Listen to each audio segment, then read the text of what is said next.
ఇప్పుడు colour photo చూసుకుంటే ఓటీటీలో రిలీజ్ అయిన సినిమా మీకు ఎంత బజ్ క్రియేట్ చేసింది, నేషనల్ అవార్డుకి వెళ్ళింది. ఇది కూడా రేర్ కేస్ అనమాట.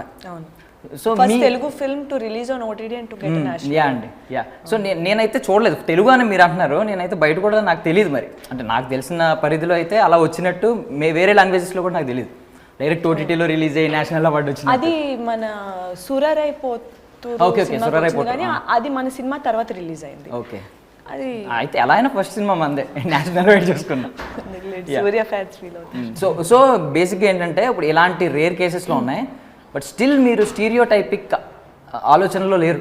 నాకు అది నచ్చింది మీలో. అంటే మీరు ఫస్ట్ ఏమన్నారంటే నేను హీరోయిన్ కంటే ముందు యాక్ట్రెస్ని ఫస్ట్ నాకు అది కావాలన్నారు. చూడండి, నాకు అక్కడ బాగా నచ్చింది అనమాట. దీనిలో కూడా ఒకటి నచ్చింది. ఇప్పుడు మళ్ళీ అది రీకలెక్ట్ చేస్తే నేను కోపడతారేమో, బట్ మళ్ళీ మెన్షన్ చేస్తాను. చాలా మంది అంటూ ఉంటారు కదా, ఏంటి సింపుల్గా ఉన్నారు, ఏంటి ఊర్లో ఇలా తిరిగేస్తున్నారు ఏంటి సార్ అని చెప్పి.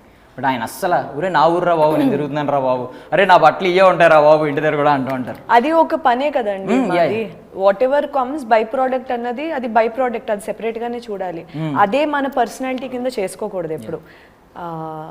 అది ఏంటంటే చిన్న చిన్న దగ్గర నుంచి వచ్చే వాళ్ళకి దాని వాల్యూ తెలుస్తుంది. ఎందుకంటే ఏ రోజైనా కింద పడవచ్చు, ఏ రోజైనా మన దశ మారొచ్చు అనే ఒక కాన్సెప్ట్ బాగా నరనరాల్లో ఎక్కిపోయి ఉంటుంది. ఎప్పటి చిన్న చిన్న చిన్న చేసుకుని ఈ స్థాయి వరకు వచ్చే వాళ్ళకి ఆ ఇంపార్టెన్స్ తెలుసు. వస్తూనే దడేలు బడేలని పెద్ద పెద్దవి వచ్చేటప్పటికి ఏంటంటే ఆ వాల్యూ తెలియకపోవచ్చు.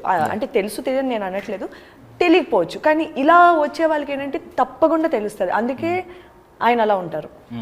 ఎస్.